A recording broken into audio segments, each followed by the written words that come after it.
बिहार के नियोजित शिक्षकों का भविष्य क्या होगा? क्या उन्हें राज्यकर्मी का दर्जा मिलेगा? जो मांगे बिहार के नियोजित शिक्षक कर रहे हैं, क्या उसे बिहार सरकार पूरा करेगी? आज जो एक बड़ी बड़ी बैठक है महागठबंधन के तमाम घटक दलों की, जिसका नेतृत्व मुख्यमंत्री नीतीश कुमार कर रहे थे, वो शिक्षकों के भविष्य को लेकर था। और बैठक जब समाप्त हुई तो महागठबंधन के घटक दलों ने कहा कि नीतीश कुमार का मूड काफ़ी अच्छा था, लेकिन नाराज़गी अभी भी नियोजित शिक्षकों में है। कहा कि इस बैठक का परिणाम क्या हुआ, क्यों नहीं कोई बड़े जो घोषणा है वो किया गया। हमारे साथ बात करने के लिए आनंद पुष्कर जी हैं। आनंद जी, लगातार आप शिक्षकों के मामले पर बोलते आए हैं, जो उनकी मांग है उसको प्रमुखता से आपने उठाया है। आज भी शिक्षक नाराज नजर आ रहे हैं। देखिए, शिक्षकों में कहीं कोई नाराज़गी इस तरीके से रही नहीं। आज का जो दिन रहा है वह बहुत ही ऐतिहासिक दिन रहा है, शिक्षक हित के लिए बहुत ऐतिहासिक दिन रहा है। 10 तारीख को जब महागठबंधन की एक बैठक हो रही थी, उसमें माननीय मुख्यमंत्री जी ने कहा था कि हम नियोजित शिक्षकों के इशू पे जो उनकी मांग है कि हमको राज्यकर्मी का दर्जा दिया जाए, इस पे यह सदन की कार्रवाई जब ख़त्म हो जाएगी तो हम लोग बैठ के एक बात करेंगे। और माननीय मुख्यमंत्री जी ने एक बड़ी सकारात्मक पहल की थी। हमारी पार्टी भारतीय कम्युनिस्ट पार्टी ने महागठबंधन के घटक दल के बैठक में इन सवालों को उठाया था और उनके ही सवाल उठाने पे माननीय मुख्यमंत्री जी ने आज बुला के सारे महागठबंधन के घटक दल के नेताओं से एक सकारात्मक चर्चा उन्होंने किया है और एक सकारात्मक पहल भी हुआ है। आज के बैठक में सारे महागठबंधन के विधायक दल के नेता भी थे, माननीय मुख्यमंत्री जी के नेतृत्व में हुआ है। और आप सबों को ज्ञात होगा कि बिहार में शिक्षक के लिए हमारे पिता स्वर्गीय श्री केदारनाथ पांडे जी लगातार सड़क से लेकर सदन तक संघर्ष करते आ रहे थे और बहुत सारी चीज़ें उनके कहने पे बिहार के माननीय मुख्यमंत्री जी ने उनको दिया था। और आज का भी दिन एक ऐतिहासिक दिन रहा है। मुख्यमंत्री जी ने इसकी समीक्षा की है और सारे घटक दल के नेताओं को उन्होंने बताया भी है कि क्या चीज़ें होनी चाहिए, क्या चीज़ें नहीं होनी चाहिए। और आज अफसर भी सारे बैठे हुए थे, उस बैठक में सारे लोग भी बैठे हुए थे और मुख्यमंत्री ने एक सकारात्मक पहल किया है। देखिए, शिक्षकों पर लाठीचार्ज होती है, वो मांग अपनी जब करते हैं तो क्या लगता है कि लाठीचार्ज हुई, पिटाई हुई, लेकिन अब पिटाई के बाद गुड न्यूज़ आएगा?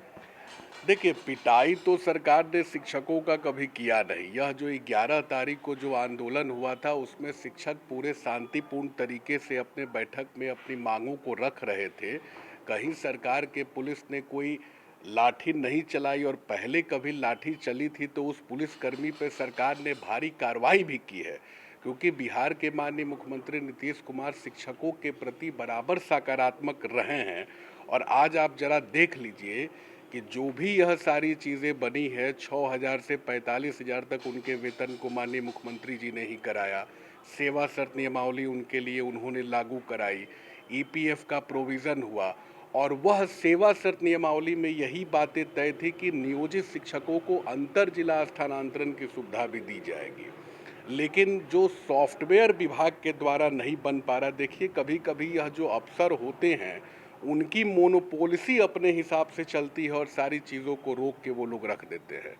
तो आज जो पहल हुई, ऐसी पहल कभी भी इतिहास में नहीं हुआ है जो सकारात्मक पहल माननीय मुख्यमंत्री जी ने किया।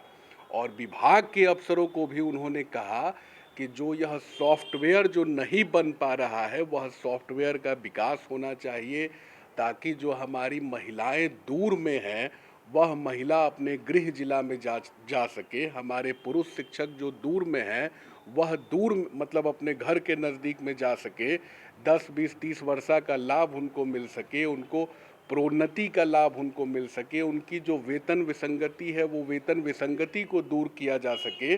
और यही महागठबंधन की सरकार का बनाया हुआ एक संकल्प पत्र है। जो संकल्प पत्र यही है कि हम नियोजित शिक्षकों को पंचायती राज व्यवस्था से अलग करके उनको राज्यकर्मी का दर्जा देंगे। तो जब हमारे शिक्षक राज्यकर्मी हो जाएंगे तो सारी सुविधाएं उनको मिल जाएगी। और जब मैं 19 नवंबर 2022 को माननीय मुख्यमंत्री जी से मिला था तो उस वक्त भी मैंने उनको एक मांग पत्र दिया था जो हमारे पिता ने अंतिम दिन 16 अक्टूबर 2022 को उन्होंने माननीय मुख्यमंत्री जी के नाम पे तैयार किया था, जिसमें उनकी 28 लंबित मांगे थी और विभाग भी लगातार इस बात की चर्चा कर रहा था कि हम लोग तुरंत जो है कि इसमें संशोधन करेंगे और सारी बातों को हम लोग पूरा करेंगे। तो हम तो इसको सकारात्मक दृष्टि में देखते हैं और मुख्यमंत्री जी पे हम सबों को विश्वास है, वह अवश्य पूरा करेंगे और यह सारी समस्याओं का निदान भी होगा और जल्द ही होगा, यही आशा और पूर्ण विश्वास हम लोगों को है। स्वर्गीय पांडे जी का जो रिश्ता नीतीश कुमार से रहा और शिक्षकों के बीच जो उनकी पैठ रही, क्या लगता है कि अगर इस पर नीतीश कुमार सकारात्मक विचार करते हैं, आउटकम बेहतर आता है, तो शिक्षक को क्या फ़ायदा? देखिए, सबसे बड़ी बात है कि जब हमारे पिता स्वर्गीय श्री केदारनाथ पांडे जी का निधन हुआ था, तो बिहार के माननीय मुख्यमंत्री जी 4 घंटा तक उनके निधन के बाद बांसघाट पे वो खड़े थे। यानी कि केदार पांडे जी एक शिक्षक के रूप में थे और बिहार के माननीय मुख्यमंत्री ने एक शिक्षक और स्वर्गीय केदार पांडे जी को एक सम्मान दिया और अंतिम विदाई में भी उन्होंने कहा था कि केदारनाथ पांडे जी इतिहास पुरुष के रूप में याद किए जाएंगे और उन्होंने उसी समय बिहार विधान परिषद में कहा कि उनके ऊपर जितनी भी उनकी सवालें रही है उनको किताब में संलग्न किया जाएगा और उसका लोकार्पण भी बिहार के माननीय मुख्यमंत्री जी करेंगे। तो आप सबों को ज्ञात होगा कि केदार पांडे जी का जीवन शिक्षकों के लिए ही समर्पित रहा है और शिक्षक को ही अपना परिवार मानते थे और मुझे बराबर कहते थे कि हम लोगों का 2 परिवार है, एक परिवार वह है जो हमारे साथ घर में है और दूसरा परिवार वह शिक्षक समाज है जिनके लिए वो जीते आते हैं।